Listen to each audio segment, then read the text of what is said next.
Before we dive in, make sure to like this video, subscribe to Epic Story Spot, and turn on the notification bell so you never miss another life-changing story. Trust me, this is one you'll want to hear until the very end. The rain was coming down in sheets the night Eliza Carter left the only home she had ever known. She stood in the doorway of St. Agnes Orphanage, a small paper bag clutched to her chest. It contained her entire life: 2 faded shirts, a chipped mug, and a threadbare quilt embroidered with roses. The only thing she had been wrapped in as an infant when she was abandoned on the orphanage steps. Sister Margaret, the headmistress, hugged her tightly. "Good luck out there, dear. The world is wide, but so is your heart. Don't forget that." Eliza forced a smile. But once she stepped out into the rain-slicked street, the weight of her new freedom sank in. The city stretched before her like a maze of wet stone and glowing windows. No family, no job, no plan. Just her, the rain, and the dream she had whispered into her pillow for years: to be an artist, to paint stories that mattered. For weeks, she scraped by on odd jobs, washing dishes in a diner, scrubbing offices late into the night, stocking shelves in a grocer's basement. At the end of each day, she would return to the tiny rented attic she'd managed to afford, light a candle, and sketch in her notebook until her eyes blurred. She drew cliffs, oceans, hidden cities, and secret places she wished were real. One damp afternoon, with her last few dollars clutched in her hand, Eliza ducked into a thrift shop tucked between a bakery and a shuttered theater. The air inside smelled of dust and old wood, with a faint trace of lavender. She wandered between crooked shelves stacked with forgotten treasures, cracked china, antique clocks, faded photographs, until one painting caught her breath. It was small, a watercolor of a storm-lashed coastline, the sea crashing against jagged rocks. The frame was old oak, carved with roses that curled delicately around the corners. It looked so much like the pattern on her quilt that her heart gave a strange little lurch. "You've got an eye," murmured the shopkeeper, an older man with silver hair and kind eyes. "It's beautiful," she whispered. "How much?" $5, he said. That was nearly all she had, but she couldn't leave it behind. She handed him the crumpled bills and walked out with the painting wrapped in brown paper. Back in her room, she leaned it against the wall above her desk. Candlelight flickered across its surface, and she swore the waves shimmered as though alive. Running her fingers along the frame, she felt a tiny groove in the carved rose. She pressed gently. Click! The wooden backing popped loose. A folded parchment map slid into her lap. Her heart raced. She unfolded it and saw a hand-drawn sketch of the land outside the city. A winding river, mountains in the north, and strange symbols scattered along the way. At mile marker 27, near the bend of the river, an X was drawn, circled with a rose. "A treasure map?" she whispered. Her voice trembled with disbelief. That only happens in stories. But that night, she couldn't sleep. She lay awake, the map spread out before her, her candle burning low. Something inside told her this was meant for her. She had nothing to lose. Maybe, just maybe, this was the beginning of her story. At dawn, Eliza packed her things: bread, water, her sketchbook, the rose quilt, and the map. She set out north on foot, the city shrinking behind her as the wild hills rose in the distance. If you're enjoying Eliza's journey so far, don't forget to hit the like button and subscribe. We share new inspirational stories every day, and you won't want to miss what happens next. The countryside was both beautiful and unforgiving. Fields gave way to dense woods where moss covered every stone, and the air smelled of pine and earth. Eliza followed the map carefully, tracing the winding line along the river. Hours later, she came upon a crumbling stone bridge, exactly where the map said it would be. The arch was covered in ivy, but as she brushed it aside, she gasped. There, carved deep into the stone, was the symbol of a rose. She touched it, and once again something shifted. A small stone slid free, revealing a hidden hollow. Inside lay a rusted iron key, heavier than the first, its handle twisted into the shape of intertwining vines. 2 keys. 2 roses. Eliza tucked it into her pocket, her heart pounding. She didn't know what they would open, but she could feel her grandmother's presence guiding her. The trail pressed deeper into the forest, growing darker with every step. At night, she lit small fires, wrapping herself in a rose-embroidered quilt. Sometimes, as she stared at the flames, she imagined her grandmother's hands stitching each petal, whispering promises she'd never had the chance to hear. On the 3rd night, just as she was about to drift off, a crunch in the underbrush jolted her awake. She grabbed her flashlight and swung it toward the trees. 2 pale eyes blinked back at her. A boy stepped into the firelight, tall, a year or 2 older than her, his clothes ragged and patched. He raised his hands. "Don't scream," he whispered. "I'm not here to hurt you." Eliza held the flashlight steady. "Then why are you following me?" He lowered his pack and pulled out a folded scrap of parchment. "Because I think I'm on the same path as you." She snatched the paper from his hand. It was another map, nearly identical to hers, but where hers ended at the rose-marked circle, his continued farther into the mountains. Her voice caught. "Where did you get this?" "From the orphanage where I grew up," he said quietly. It was hidden inside an old clock. "My name's Jonas. I never knew my family." Eliza's heart skipped. "You're an orphan, too." Before Jonas could answer, shouts echoed through the trees.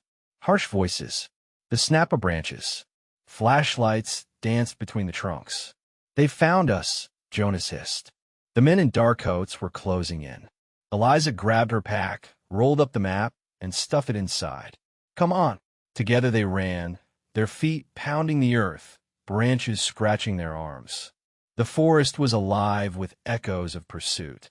Just as despair threatened to swallow her, Eliza saw a faint glow ahead. They stumbled into a clearing where a massive, ivy-covered stone arch loomed, carved with roses. At its base was an iron gate with a lock shaped like 2 intertwining vines. Eliza pulled out the rusted key, her hand trembling. It fit perfectly. With a groan, the lock gave way, and the gate swung open. A tunnel stretched before them, glowing faintly blue from crystals embedded in the walls. "After you," Jonas whispered. Eliza hesitated, hearing the men crashing closer. Then she took a deep breath and stepped into the darkness. The tunnel twisted and turned, the air growing colder, the sound of rushing water echoing through the stone. Their flashlights flickered against the crystal walls, casting fractured rainbows across the cavern. Hours seemed to pass before the tunnel opened into a vast underground chamber. Stalactites dripped from the ceiling. A black pool stretched across the floor, glowing faintly as though lit from below. In the center of the chamber rose a stone dais. Upon it sat another chest, larger than the first, its lid bound by 2 locks shaped like roses. Eliza's breath caught. She pulled the brass key from her pocket and slid it into the first lock. It turned with a click. Jonas stepped forward, his own key in hand. Together, they inserted it into the second lock.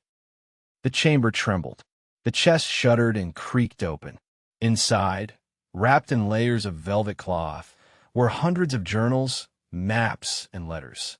Some pages were filled with sketches of faraway lands, jungles, deserts, mountains topped with snow.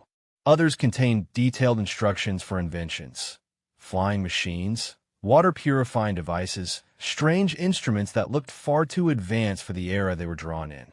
On top of everything lay a letter, sealed with wax and marked with the rose symbol. Eliza broke it open.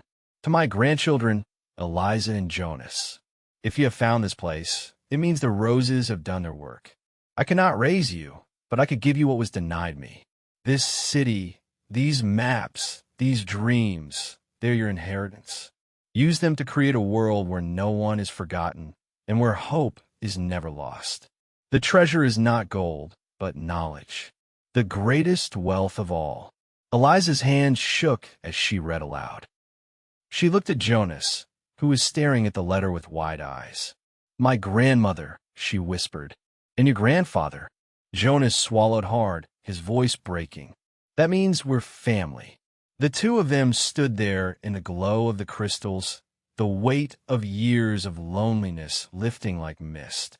Eliza felt tears burn her eyes, but this time they were not from sadness. They were from joy. For the first time in her life, she wasn't alone. She had a brother, a past, and now a future. But their moment of wonder was shattered by a familiar sound. Footsteps. Voices. The men had found a way past the stone gate. "Grab everything," the leader barked. "That fortune belongs to us." Panic surged through Eliza. She looked around wildly for an escape. That's when she noticed the base of the statue towering in the corner of the chamber. A stone figure of a woman with kind eyes and a rose in her hand. The face looked hauntingly familiar. "Eliza," Jonas whispered, following her gaze. "That's her. That's our grandmother." Carved beneath the statue were words in faded script. "To those who carry the roses, this city is yours. Protect it, share its wonders, and let no greed consume it." The men advanced, their lanterns bobbing closer. "Hand it over," the leader barked. "Now." Eliza shook her head. She pulled Jonas closer. "This isn't yours," she said, her voice steady. "It was never meant for you." The leader sneered. "You think you can stop us?" Eliza glanced at the statue, then down at the glowing key in her palm. The third key. She noticed a small slot hidden at the statue's base. "I don't have to stop you," she whispered. "She does." She slid the glowing key into the slot. The cavern trembled violently. The walls lit up with thousands of roses carved in stone, glowing with golden light. The men staggered back, shielding their eyes. A deep hum filled the chamber, rising in pitch until it was almost a song. The statue's stone eyes opened. Light poured out, flooding the cavern. The men shouted, blinded, stumbling toward the exit, only to find the gate sealed shut again. Their voices grew frantic, echoing, then faded into silence. Eliza and Jonas stood frozen, bathed in light. The statue's mouth moved, and a gentle voice filled the air. "My children," it said, "you have found your way home. This city and all its secrets are yours. Guard it well. Share its treasures with those in need. And never forget, family is the greatest treasure of all." The light dimmed. The statue returned to stillness, but the cavern remained glowing, alive with energy. Eliza turned to Jonas. "What do we do now?" He smiled faintly, tears in his eyes. "We do what she asked. We finish her story." Months later, the world knew Eliza and Jonas not as orphans, but as the heirs to the legendary Everett legacy. But they didn't spend their fortune on mansions or jewels. Instead, they restored the hidden city, turning its great library into a sanctuary for dreamers, artists, and children who needed hope. Every Saturday, children from the orphanage visited. They painted on fresh canvases, wrote stories, and learned from the journals left behind by generations of explorers. Eliza guided them gently, her voice warm. "Your story matters," she told them. "Never forget that. Every dream you carry is a treasure waiting to be found." As for Eliza and Jonas, they stood side by side on the cliffs one evening, the same cliffs from the painting, the same waves crashing far below. The two of them held the rose-embroidered quilt between them, the symbol of the family they had lost and then found again. Eliza smiled at her brother. "I used to think I was alone in the world, but now I know the truth. I was part of something all along." Jonas nodded. "And now we carry it together." The sun dipped low, spilling gold across the sea. The map was safe in their pack. The city was theirs to protect. And their story, the story that began with an orphan girl and a hidden treasure map, was only just beginning. Thank you so much for watching The Orphan Who Found a Hidden Treasure Map story. If you enjoyed this adventure, Please like this video, subscribe to Epic Story Spot, and share with a friend. We post new stories every single day, and the next one might just be the story you've been waiting for.